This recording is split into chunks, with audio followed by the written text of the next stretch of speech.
Hello everyone. इस video में हम लोग करेंगे ग्रुप फैक्टर थ्योरी। लेकिन वीडियो को स्टार्ट करने से पहले मैं आपको बता दूं कि सीडीपी से रिलेटेड और भी जो इंपॉर्टेंट कॉन्सेप्ट्स हैं उनकी वीडियो मैंने अपलोड कर दी है और बाकायदा प्लेलिस्ट बना दी है। इसके अलावा अगर आप प्रीवियस ईयर क्वेश्चंस प्रैक्टिस करना चाहते हैं तो उसकी भी एक प्लेलिस्ट बना दी है। अब मैं जो है और ज़्यादा फ्रीक्वेंट वीडियोज़ अपलोड करूँगी क्योंकि आपके एग्जाम्स पास आ गए हैं और कुछ मैराथन सीरीज है, जैसे कि सारी लर्निंग की जितनी भी थ्योरीज़ हैं या इंटेलिजेंस की जितनी भी थ्योरीज़ हैं उनके लिए एक एक वीडियो ले आऊँगी, या फिर मैं पूरी मैराथन कर दूँगी कंप्लीट सीडीपी। ठीक है, और भी प्रीवियस क्वेश्चंस जो है वो प्रैक्टिस करके डाल दूंगी। तो मतलब ये सब चीज़ें हैं जो मैं और ज़्यादा अपलोड करूँगी और वीडियोस और फ्रिक्वेंट डालूंगी। ठीक है, तो बिना टाइम वेस्ट करते हुए हम लोग स्टार्ट करते हैं आगे ग्रुप फैक्टर थ्योरी। तो ये जो थ्योरी है ये हम लोग थ्योरीज ऑफ इंटेलिजेंस में कर रहे हैं। ठीक है, तो इंटेलिजेंस की जो थ्योरीज थी उसमें हमने 3 थ्योरीज ऑलरेडी कर दी थी। वो 3 थ्योरी कौन कौन सी थी? यूनिफैक्टर थ्योरी, बाई फैक्टर थ्योरी और मल्टी फैक्टर थ्योरी। अगर आप लोगों ने इन तीनों को मैंने एक ही वीडियो में डाल रखा था, प्रीवियस जो वीडियो मैंने बनाई है। अगर आपने ये वीडियो नहीं देखी है तो प्लीज़ मैं आपको रिकमेंड करूंगी कि पहले आप लोग जा करके वो वाली वीडियो देख लीजिए, उसके बाद आप आगे कंटिन्यू करें इस थ्योरी को। ठीक है, तो ये आपकी 4th थ्योरी ऑफ इंटेलिजेंस है, मतलब चौथी जो मैं पढ़ा रही हूँ। तो इसमें जो है ये किसने दी है ग्रुप फैक्टर थ्योरी? तो ये आपकी दी हुई है लुइस लियोन थर्स्टन ने।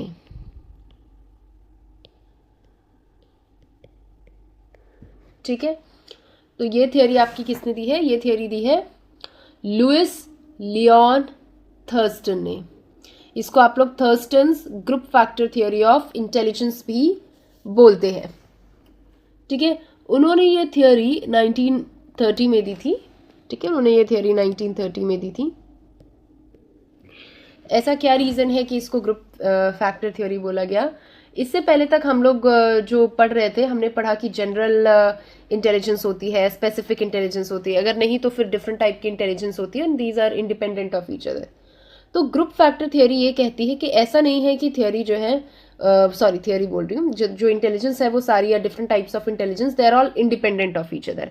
ऐसा नहीं है, इनफैक्ट दे वर्क टुगेदर कि जो है व्यक्ति उस हिसाब से अपनी इंटेलिजेंस को यूज कर पाए। जो फैक्टर्स हैं वो एक साथ ग्रुप में वर्क करते हैं, कोई काम करना है। फॉर एग्जाम्पल, अगर आप एक बाइसिकल चला रहे हैं तो उसमें आपको there are number of factors that are going to work together कि आप अपना वो फंक्शन परफॉर्म कर पाए। तो इन्होंने बोला ग्रुप में, यानी कि क्लस्टर में जो है आपके फैक्टर्स जो है वो एक साथ काम करते हैं ताकि आप अपनी उस इंटेलिजेंस से अपना कोई फंक्शन परफॉर्म कर पाए। यही ये बात बोलती है, वो एक थ्योरी बोलती है। यानी वो ये कह रही है कि ऐसा नहीं है कि फैक्टर्स इंडिपेंडेंट है, इस तरह से नहीं है। तो इन्होंने बेसिकली क्या बोला है, ये जो आपकी इंटेलिजेंस है या जो फैक्टर है, इसमें इन्होंने इसके लिए एक टर्म यूज करा हुआ है। इन्होंने एक टर्म यूज करा हुआ है, दैट इज मेंटल एबिलिटीज।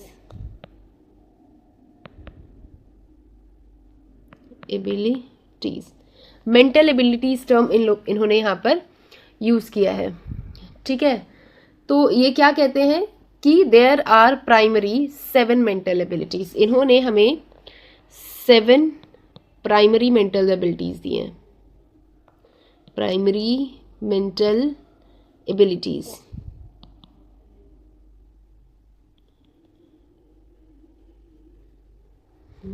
एक मिनट, एबिलिटीज।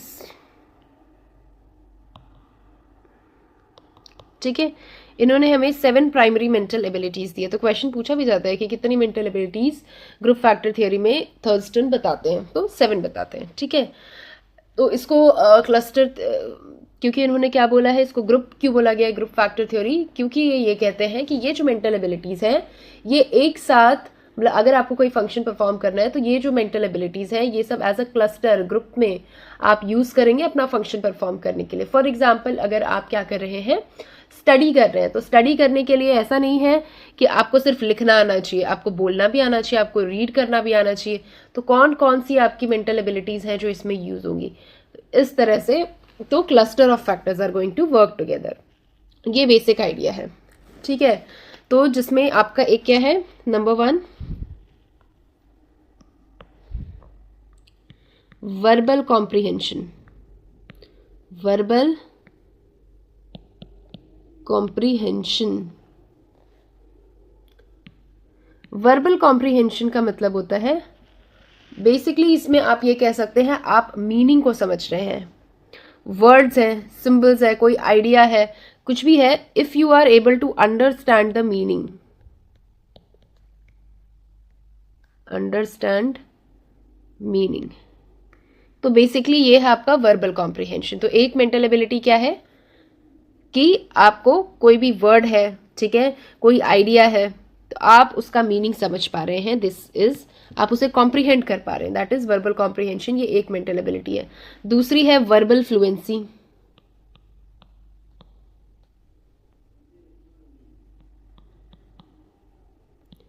वर्बल फ्लुएंसी का मतलब क्या है, आप वर्ड्स बोल पा रहे हैं, आपके दिमाग में जो चीज़ है आप उसको सेंटेंस में कन्वर्ट कर पा रहे हैं, ठीक है, तो ये बेसिकली आपकी स्पीकिंग से रिलेटेड है, ठीक है, कि जो आप अपने दिमाग में सोच रहे हैं आप वो दूसरे से कम्युनिकेट कर पा रहे हैं कि नहीं कर पा रहे हैं बोल करके, दैट इज वर्बल फ्लुएंसी।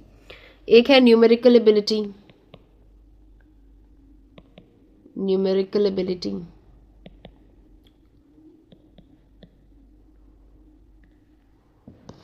तो न्यूमेरिकल एबिलिटी जो है उसमें क्या है कि आप नंबर्स के साथ कैसे आप अपनी कैलकुलेशंस परफॉर्म कर पा रहे हैं कि नहीं कर पा रहे हैं, एक्यूरेटली कर पा रहे हैं, फास्ट कर पा रहे हैं। तो यहाँ पर बेसिकली कैलकुलेशंस की बात है कि आप कैलकुलेशंस परफॉर्म कर पा रहे हैं कि नहीं कर पा रहे हैं। So this is your numerical ability, मतलब कैलकुलेशन परफॉर्म कर पाना। फिर next spatial visualisation, spatial visualisation. Now special visualisation में क्या होता है कि ये एक तरीके से है कि आप शेप्स या ऑब्जेक्ट्स को विजुअलाइज कर पा रहे हैं कि नहीं कर पा रहे हैं। फॉर एग्जाम्पल डॉक्टर्स को अगर मान लीजिए किडनी का ऑपरेशन करना है और उन्हें आपकी बॉडी में कट लगाना है, तो वो उसे इमेजिन करके कट लगाएंगे, राइट। तो उनके अंदर क्या है, स्पेशल विजुअलाइजेशन है। एक जो आपका क्या है, सपोज आर्टिस्ट है, आर्टिस्ट ने एक्चुअली में नहीं देखा है कि कोई बिल्डिंग बहुत बड़ी है, लेकिन उसे एक कोई सीन बहुत बड़ा है, बट उसे अपने क्या करना है, उस छोटे से पेपर में जो उसके पास कैनवास है उसमें उसे हटाना है। तो वो किस तरह से उस चीज़ को विजुअलाइज करता है कि आपको वो एग्जैक्टली सेम टू सेम जो है आर्टिस्ट जो है वो उसको अपने पेपर पे उतार देता है, राइट। उस तरह से वो उसको अपने दिमाग में विजुअलाइज कर लेता है, ठीक है। तो ये आपकी स्पेशल विजुअलाइजेशन है। फिफ्थ पॉइंट या आप कह सकते हैं fifth mental ability, that is associative memory, या इसे आप कह सकते हैं एसोसिएटिव मेमोराइजेशन। तो एसोसिएटिव मेमोरी, ठीक है। एसोसिएटिव मेमोरी का बेसिकली होता है कि आप कैसे रिलेट करके मेमोराइज कर सकते हैं वर्ड्स को, लिस्ट्स को। फॉर एग्जाम्पल आपने बोला PAT pat and then TANNIS tennis, then S से आपने स्टार्ट कर दिया SAT सैट, है ना।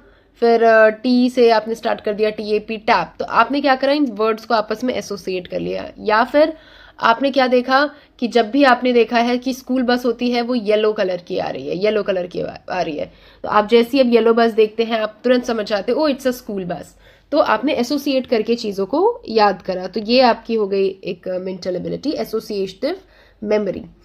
Now next is perceptual speed.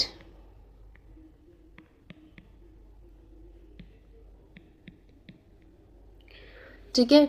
Now perceptual speed क्या है आपकी, इसको ये कह सकते हैं कि आप कोई भी विजुअल डिटेल को कितने ज़्यादा क्विकली और एक्यूरेटली एनालाइज कर पाते हो या स्पॉट कर पाते हो। फॉर एग्जाम्पल न्यूज़पेपर में हम लोग एक गेम खेलते थे पहले जब हम लोग छोटे होते थे कि आपको डिफरेंसेस स्पॉट करने होते थे, राइट। तो आप कितनी स्पीडली ऐसे काम को कर पा रहे हो जब आप विजुअल डिटेल्स को कितने अच्छे से परसीव कर पा रहे हो, कितने फास्ट आप उसे एनालाइज कर पा रहे हो, दैट इज परसेप्चुअल स्पीड, ठीक है। फिर सेवेंथ मेंटल एबिलिटी बताई है इंडक्टिव रीजनिंग। इंडक्टिव रीजनिंग, अब इंडक्टिव रीजनिंग तो सबको पता ही है कि क्या होता है।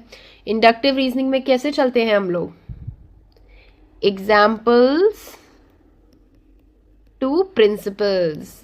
मतलब अगर आपको बहुत सारे एग्जाम्पल्स दिए हुए हैं तो उससे आप एक प्रिंसिपल पे या आप कह सकते हैं कंक्लूजन पे आप पहुंच सकते हैं।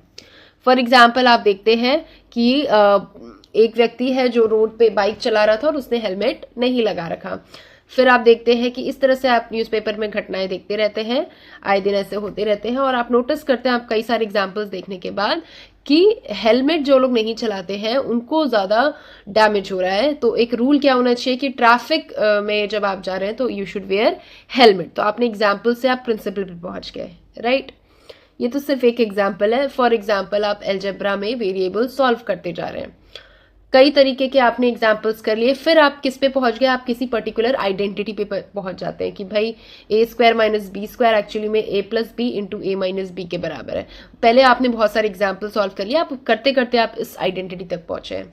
तो ये आपका एग्जाम्पल टू प्रिंसिपल हो गया। इस टाइप की रीजनिंग को आप इंडक्टिव रीजनिंग कहते हैं, ठीक है। तो उन्होंने बेसिकली ये 7, उन्होंने किसने, थर्स्टन ने ये 7 मेंटल एबिलिटीज जो है वो बताई हैं। ये प्राइमरी मेंटल एबिलिटीज है। इन्होंने बोला है कि ये क्या करेंगी, फॉर एग्जाम्पल अगर आपके मैथ्स का एग्जाम्पल है, आपके मैथ्स का क्या है, एग्जाम है, तो आप क्या कर रहे हैं, आपको किन चीज़ों की ज़रूरत है, आपको क्वेश्चन पेपर रीड करना है तो वर्बल कॉम्प्रिहेंशन, ठीक है, न्यूमेरिकल एबिलिटी, आपको क्वेश्चन सॉल्व करना है, ठीक है, और वर्बल फ्लुएंसी चाहिए कि आपने जो लिखा है उसे आपने जो अपने दिमाग में किया है उसे आप पेपर पे एक्सप्रेस भी कर पाए। हालांकि इसमें वर्बल फ्लुएंसी में मैंने आपको स्पीकिंग बताया है, बट इसमें ये कहना ये चाह रहे हैं कि आपके जो वर्ड्स वगैरह आ रहे हैं आप उसे सामने कॉम्प्रिहेंड करके लिख पा रहे हैं कि नहीं पा रहे हैं, दूसरे को समझा पाते। तो स्पीकिंग के साथ साथ आपने उस पर लिख दिया, तो ये मतलब group of things are working together, group of factors are working together so that you can use your intelligence to do your work. तो ये ही आपका क्या है, ग्रुप फैक्टर थियरी है।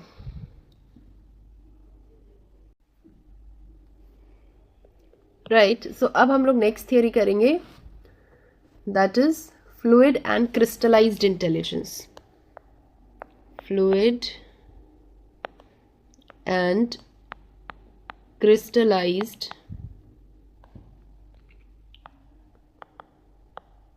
intelligence।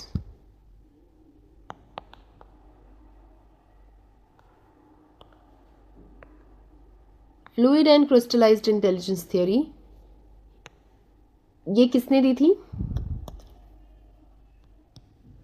तो ये थियरी आपकी दी थी कैटल ने, ठीक है। कैटल ने आपको ये थियरी दी थी, this theory was given by cattle, और इन्होंने ये 1963 में दी थी थियरी, ठीक है। तो ये थियरी बेसिकली आपके 2 टाइप के इंटेलिजेंस की बात करती है। एक होती है आपकी फ्लूइड इंटेलिजेंस,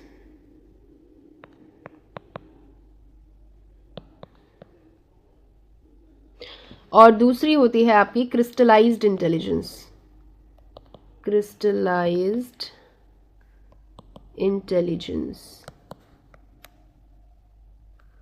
ठीक है। तो बेसिकली आपकी जो फ्लूइड इंटेलिजेंस होती है वो क्या होती है, ये आपकी होती है इनेट, मतलब जन्मजात, कि आप इसके साथ पैदा हुए हैं कि आपके सामने जब कोई नई प्रॉब्लम आ रही है तो आप उसे किस तरह से उसका सामना करते हैं, आप कैसे उसे सॉल्व करते हैं, ठीक है। जब आपके सामने नई सिचुएशन आ जाए तो आप अपनी लॉजिक लगा करके किस तरह से उसे सॉल्व करते हैं, यही आपकी फ्लूइड इंटेलिजेंस है। यानी कि आप नॉवल प्रॉब्लम्स को, जो नई प्रॉब्लम या नई सिचुएशन आ गई, उसको आप कैसे हैंडल कर रहे हैं अपना लॉजिक लगा के, this is fluid intelligence. So you basically solve novel problems using your logic, ठीक है, your raw logic. So this is solving novel problems using your raw logic, simply this is fluid intelligence, ठीक है। और crystallized intelligence क्या होता है, आप किसी प्रॉब्लम में जब फंसे हैं तो आपने पास्ट एक्सपीरियंस के बेसिस पे जो एक्यूमुलेट करा है उसको यूज करके जब आप मतलब आप अपने प्रीवियस एक्सपीरियंस या प्रीवियस नॉलेज पे बेस्ड जब आप किसी प्रॉब्लम को सॉल्व करते हैं, that is crystallised intelligence. So you solve problems based on previous experience or knowledge.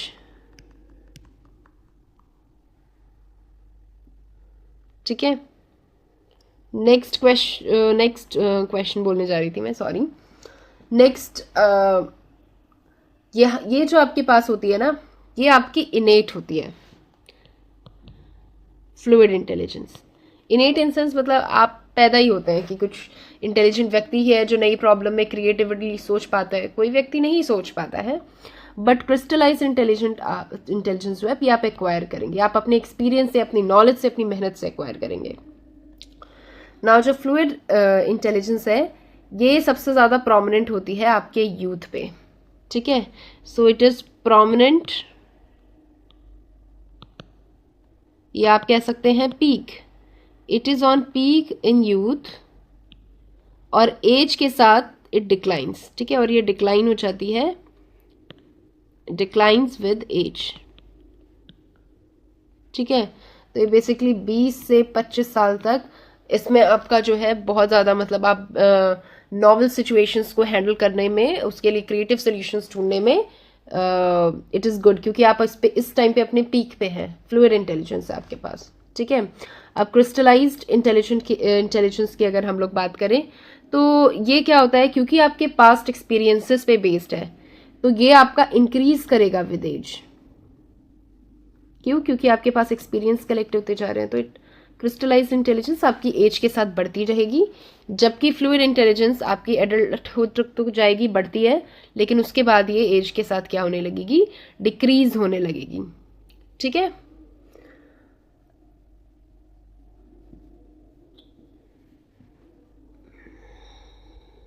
ठीक है. तो ये इनका जो है ये एक मैंने बहुत ही बेसिक डिफरेंस बता दिया. ठीक है. तो मतलब आप समझ गए ना क्या डिफरेंस है. फ्लूइड इंटेलिजेंस इज बेसिकली आप इसके साथ पैदा हुए हैं, आप अपना लॉजिक इस्तेमाल करते हैं जब आपके सामने कोई नई प्रॉब्लम आ जाती है, you use your own brain, और इसमें इतनी ये आपका इनेट है, अंदर से आप पैदा हुए हैं कि आप इंटेलिजेंट व्यक्ति हैं, आप क्रिएटिव व्यक्ति हैं, तो आप उसका नॉवल तरीके से नॉवल सोल्यूशंस ढूंढेंगे नॉवल प्रॉब्लम्स का. लेकिन क्रिस्टलाइज्ड इंटेलिजेंस आपकी एक्यूमुलेटेड एक्सपीरियंस के ऊपर है. आपने अब तक जो एक्सपीरियंस करा है, नॉलेज जो अपनी इकट्ठा की है, ये एक्वायर्ड है. ठीक है. ये आपको इन्वायरमेंट से मिली है, आप उसका इस्तेमाल करके किसी प्रॉब्लम को का सोल्यूशन ढूंढ रहे हैं. That is crystallised intelligence. ठीक है. तो ये दोनों ही थ्योरी मैंने आपको समझा दी है. अगर आपको ये वीडियो अच्छी लगी है तो इस वीडियो को लाइक कर लें और चैनल को सब्सक्राइब कर दें, बेल आइकन प्रेस कर दें कि जब भी मैं कोई वीडियो डालूँ तो आपको उसकी नोटिफिकेशन मिल जाए. और अब मैं और फ्रिक्वेंटली डालूंगी बिकॉज एग्जाम पास आ गए हैं. ओके. सो फिर अब मिलते हैं नेक्स्ट वीडियो में. Okay. Bye bye. Take care.